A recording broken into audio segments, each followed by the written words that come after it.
John Krzilius, Chief of the Sleepy Hollow Volunteer Fire Department in Sleepy Hollow, New York. And today we're down here to do our final inspection of our 2018 HP 95 mid-mount tower ladder built by E1 in Ocala, Florida. Sleepy Hollow is a quiet little town about 15 miles north of Manhattan in New York City. We're right on the historic Hudson River. We have a small community of 2.2 square miles with a population of about 10,000 people. Back in the 1800s, well actually in the 1700s, it was owned by a British loyalist, Phillips from Fredericksburg. So during the Revolutionary War, he got the boot. We changed the name to Beekmantown, then it went to North Terrytown. And being that we are in Sleepy Hollow, the old Dutch church, back in the 90s, we said, hey, what are we doing? Let's change the name to who we really are, Sleepy Hollow. So once we did that, we actually got a lot more tourists and a lot more attraction.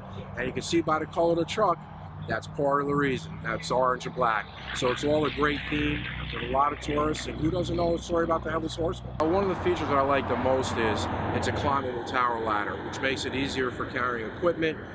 If you have to bring a victim down, it's a lot safer, and God forbid something happens, you actually have the capability to come up and down the ladder, where before we just had a solid boom on our tower ladder, and once you're in a bucket, you're in a bucket. At least now you can come up and down. It's also aluminum, so it's lightweight. Some of the other features I really like are the compartment configuration, the depth and height of the compartments. They laid it out really well. If you look behind me and you actually look at some of the compartment stations, you'd be really shocked. We're actually going on under a huge development.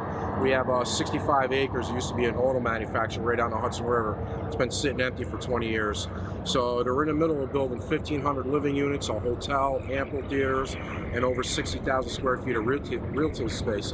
We're going to pick up probably another 3,000 or 4,000 people in the community. So we wanted to design a truck that's not only great for today, but 20 years, 25 years down the road.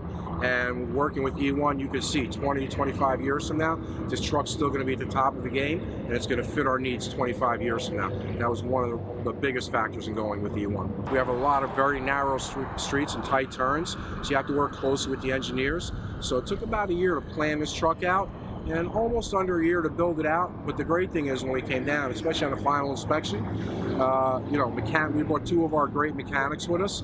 The two mechanics were talking with the mechanic from E1, so they were all on the same page.